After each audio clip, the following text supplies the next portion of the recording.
Hi, welcome to today's edition of On the Scene. My name is Diana Klink, host of today's show. As we look around, of course, spring is here, and what better time to talk about gardening.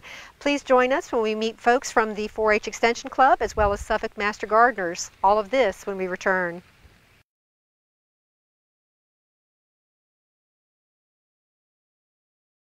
Hi, welcome back to On the Scene. Joining us now is Danielle Smith, 4-H Extension Agent. Danielle, thank you so much for joining us today. Thank you. Now, wanted to just get a little bit more into your title and talk a little bit about exactly what you do. And again, as an Extension Agent, tell us a little bit about that. Okay, basically I am the 4-H Extension Agent here for the City of Suffolk.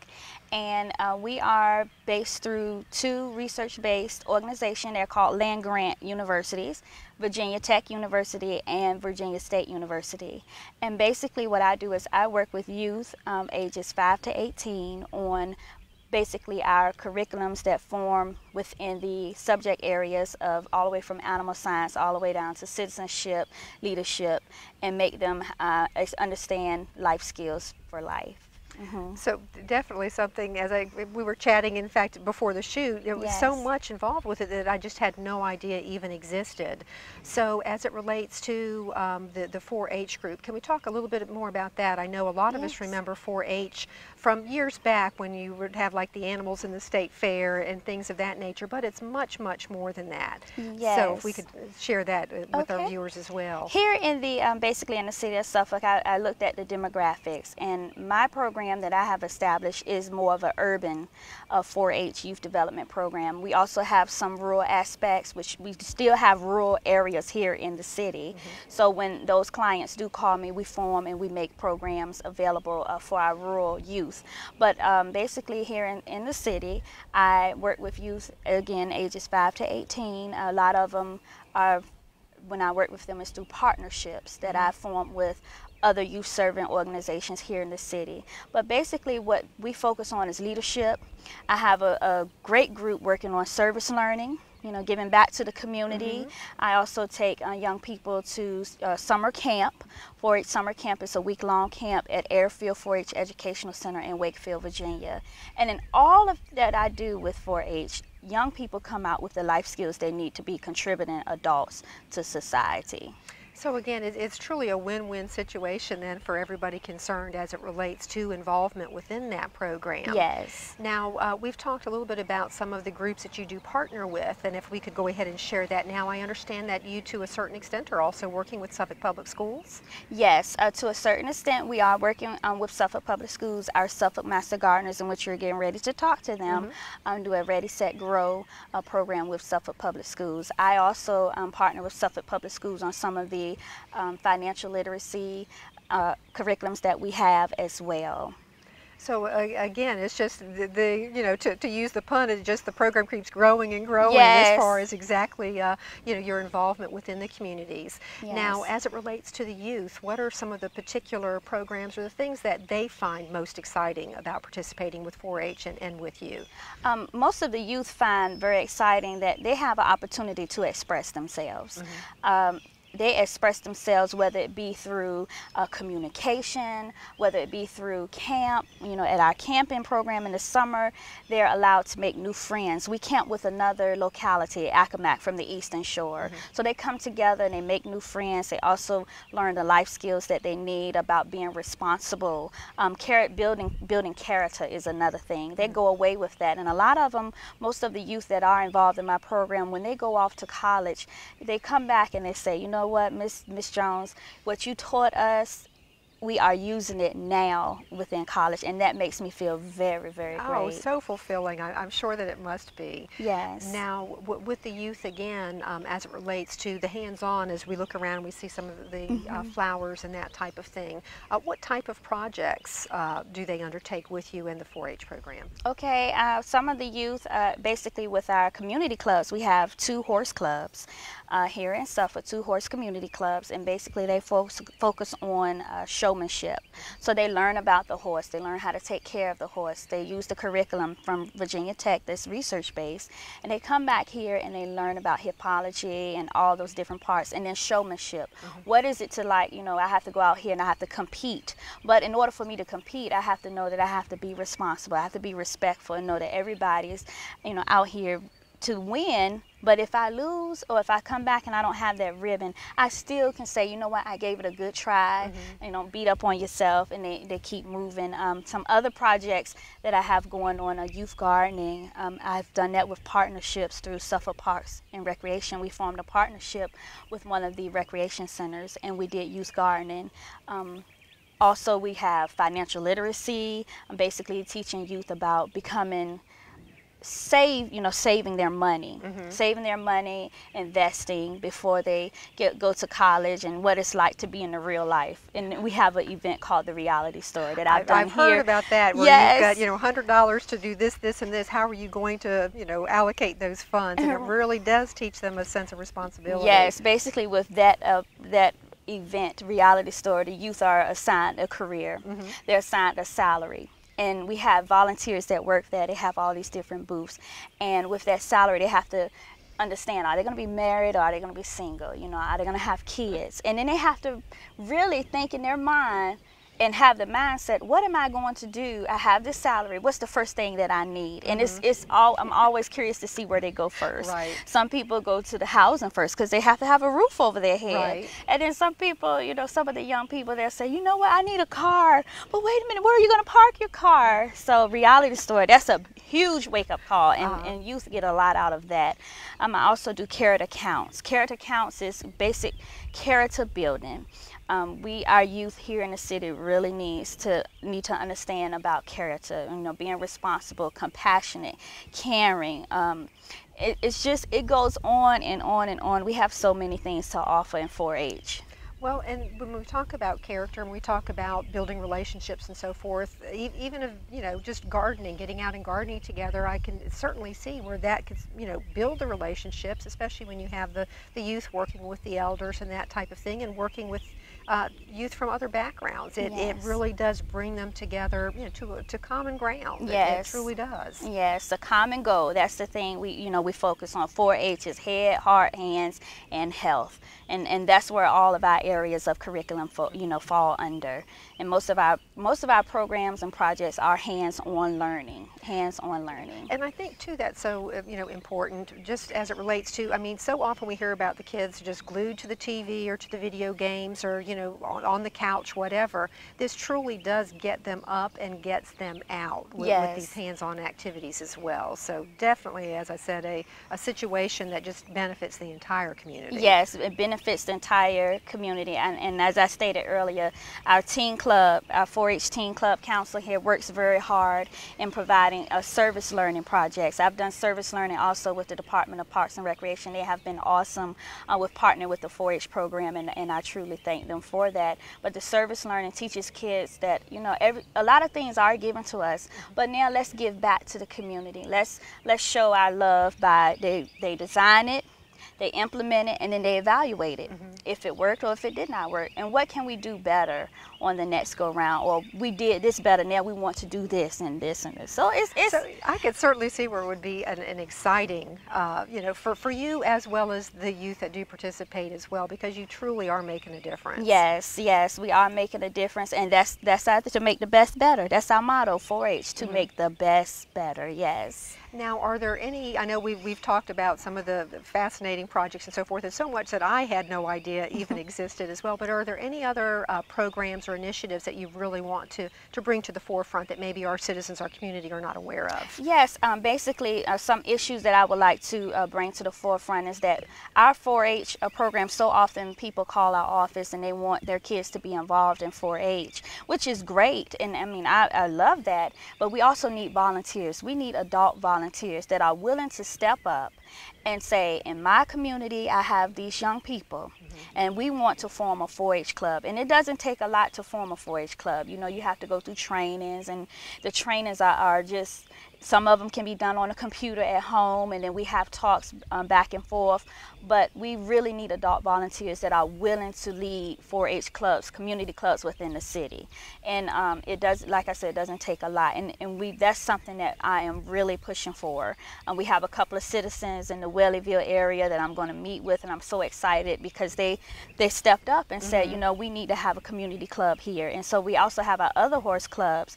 And the community clubs can focus on whatever subject areas you think would fit for that community club. For an example, if you think these young people need to learn about sewing or cooking, or you think they need to learn about leadership, it can focus on whatever they want to decide. And I have the curriculum and the exercises and the activities that they can do when it comes available. And that's what it starts. 5 to 18, they're broken down into certain age groups, and it is awesome.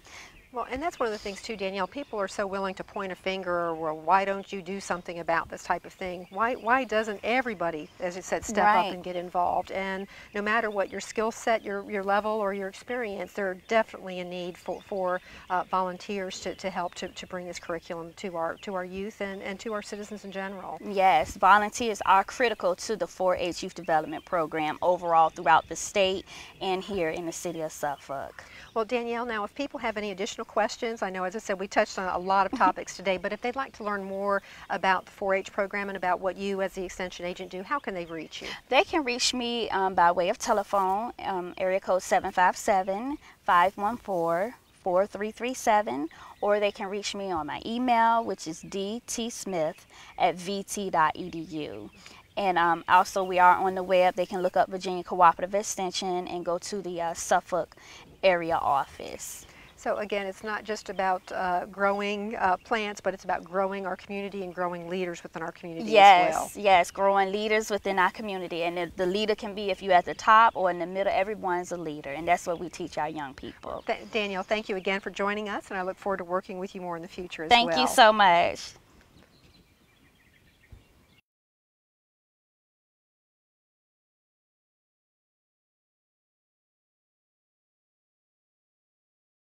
Hi, welcome back to On the Scene. Joining us now is Wanda Gerard, President of the Master Gardeners Association. Wanda, thank you so much for joining us today. Well, thank you for having me. Now, we were speaking with Danielle a little bit about, of course, all of the 4-H programs and so forth, and I understand that Master Gardeners actually is one of the programs that falls under that 4-H umbrella. So tell us a little bit about what exactly Master Gardeners is all about. Wow. The Master Gardener program came about many years ago because the extension agents are so busy handling the questions from the farmers that they didn't have time to focus on the homeowner and how do I plant this plant or this shrub or the tree and the diseases and all of that. And so we came about and to take that burden off of them. And we are an entire group of volunteers. There are about 100 people in our group now. Oh my goodness. And that number has fluctuated over the years, but we have a class of 27 students right now. To be a Master Gardener, you have to go through training. It's about 50 hours of training, and then you give 50 hours of volunteer work back to earn the title. And this all comes under the umbrella of the Extension Office. And again, we worked hand in hand with them. Where we link with the 4-H program is the Ready, Set, Grow that Danielle just mentioned. This is a program where we work with first graders in both the public and the private schools here, and we reinforce what the teachers have been teaching about what is a seed and how does it grow, is it edible or non-edible. And it's really an enlightening program because we go in and we read a book. It's a Dr. Seuss book, Oh Say Can You See? And we show them the different kinds of seeds and the fruits or the produce that come as a result of these plants. It's quite enlightening, and we enjoy doing it. Well, I'm sure it's exciting for the kids too, and it also, not only are they learning, but they're also, from a health standpoint, they're being exposed to fresh fruits, fresh vegetables, realizing, how did this get on my plate? It actually grew somewhere, prior to actually coming to the table. So again, it's just really exciting programs for the kids as well. And part of that is we let them all plant a seed. We give each classroom a little terrarium, a jiffy pot, and they get to plant a seed in their own little peat pot, and then the teacher gets to put it on the window and they care for it. But as you said, yes, as we're going through the questions, we do ask, what produce, vegetables, or that kind of thing, what are the results, like French fries come from what vegetable? And some of them don't know, but some of them do. Yeah, they just think a French fry grows on a tree somewhere. They do, or whatever. they do. And that's interesting too, as far as, and French fry is a great example. Of course, you know, who doesn't love a French fry? But there's so many other healthy alternatives for our youth when we talk about gardening and, as I said, produce on the table for them and so forth. So again, really exciting program that you all are offering. Now, we talked about gardening, and I know we're some beautiful spring flowers and so forth behind us. What are, as a master gardener, what are some of the tips that you'd like to share with our citizens that are right now, as I said, spring is definitely here with us. What are the things that they can do to start getting their gardens and so forth ready for spring?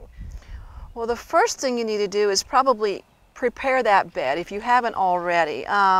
Get rid of the winter debris that may have landed there, the leaves. The compost needs to be moved around a bit, the mulch. If you have never tested your soil, you need to do that. And to do a soil test, you go by the extension office and get the kit. And the kit would give you the instructions on how to collect the soil. It goes to Virginia Tech. There's a $10 fee, but the sample comes back then, the explanation of the amendments that your soil does need. And if you follow those, it should guide you on to how to have the perfect soil to grow what you want. And then to get your garden ready, it's go out, take pictures several times a day. Look where the sun is, because you might want that perfect plant, but you don't have enough sunshine for it. Or you might want a plant, but your ground's really wet. And some plants don't like to have their quote feet wet. So you have to assess your area, and you want to make sure you have the right plant for the right place. Location, location, location is real what estate we and gardening. say. But you have to amend your soil to what the nutrients that are needed so the plant grows. After the plant is put into the ground, you water it, apply mulch. And you always want to make sure that you don't step on a plant. After you plant it and you pat it down, don't just go stomping on top of it, because those roots do not need to be compacted. Okay. Now, and I guess that as a novice gardener, because by no stretch of the imagination am I anywhere near a master level, but I think for us novices, you know, we see a pretty plant out at the store and we say, oh gosh, I'd love, you know, I love the color, I love the shape, whatever, and I want to place it here. And I think that's where we get frustrated, because we don't know our soil, we don't realize the conditions, we just think that I'd like to, you know, to put this plant in this area. And I think that's where a lot of us do get frustrated, because they're not going to survive the season. So. Very true, very true.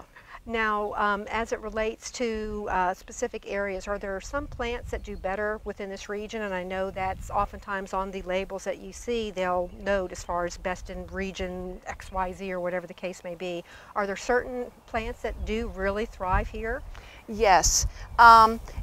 What we really encourage is that people plant native plants. Native plants will adapt to this area because it's their habitat. They're adjusted to the humidity, the water, perhaps salt if you are near the salt water. And a lot of those plants are the perennials, and the best way to get a perennial is to have it given to you from a friend, or you buy one that can be divided, because an example would be a hosta. A hosta is a plant that is good for the shade. And I've multiplied mine many, many, many times. And I still acquire new cultivars, but I like to have the different variety.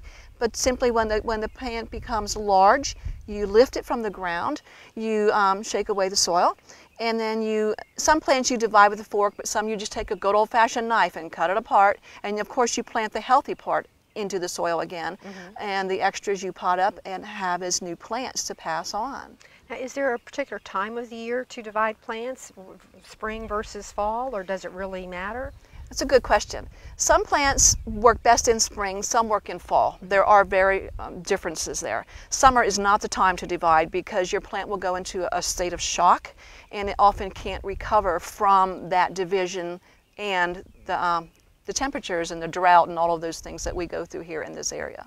Now, I understand, of course, with gardening, you know, some of us, you know, that maybe are in a condo, townhouse, that type of thing. Whatever types of container gardening can you recommend?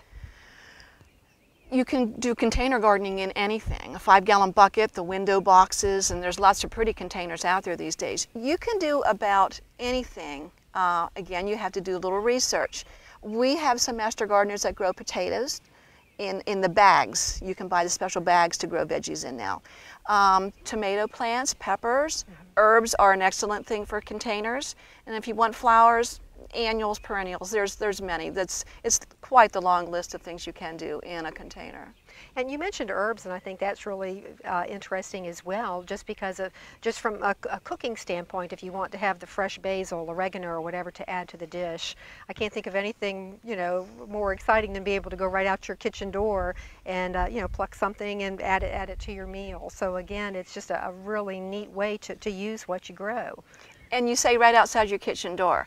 Anybody that's interested in putting a vegetable garden in should always try to keep it as close to their back door as possible, because the farther it is away from your house, the more likely you won't go into it as often.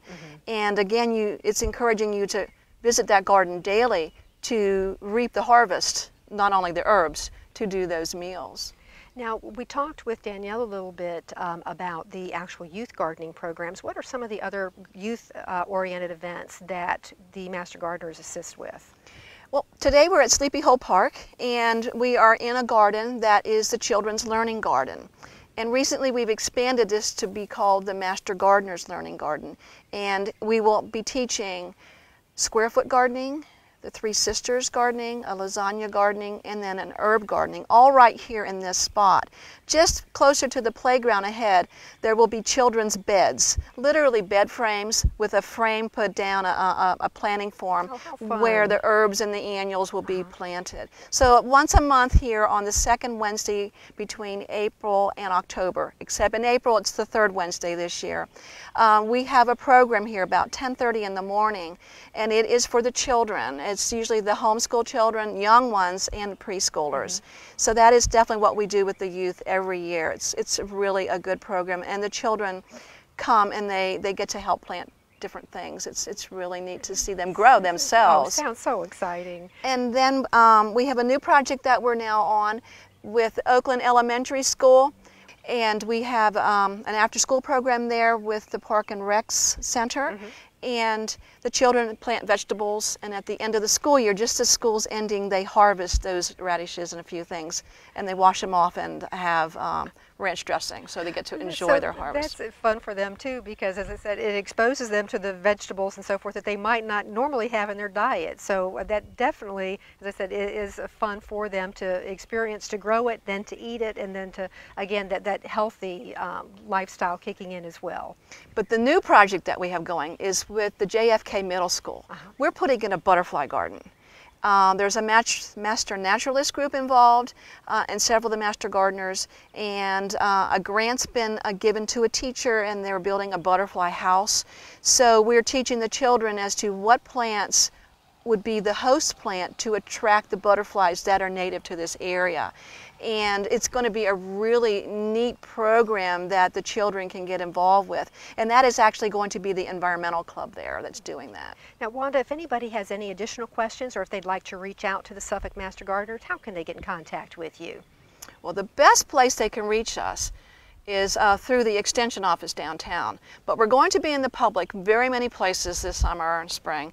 But April 21st we're having a plant sale. It's going to be in front of the National Guard Armory off of Route 10. And we're going to have annuals and herbs and vegetables and you name it. Many of those perennials come from our own gardens, that dividing thing I was just telling you about. Right. And a lot of people prefer to buy them from us because they're our babies. We've taken care of them. And also with the plant sale, we will have an information table. We'll get all kinds of information on gardening, how to be a master gardener. We'll be doing the rain barrel display because we also have rain barrel classes throughout Suffolk where we are promoting capturing rainwater because that's the best you can put on your garden or your plants. So, but we will be at many places doing what we call table clinics, Smithfield Gardens. We'll be perhaps at Drivers' Days. Any place that there's an opportunity that I can get the volunteers, we try to have information there so the public can learn more about us and to answer questions they might have. Well, thank you again for joining us today and for sharing some really timely gardening tips with us, and again for working with our youth as well. As I said, it's a fantastic partnership between 4-H and the Master Gardeners, and we're very thrilled to have you in the community. So thank you again for joining us. Thank you. Thank you for joining us on The Scene. We'll see you next time.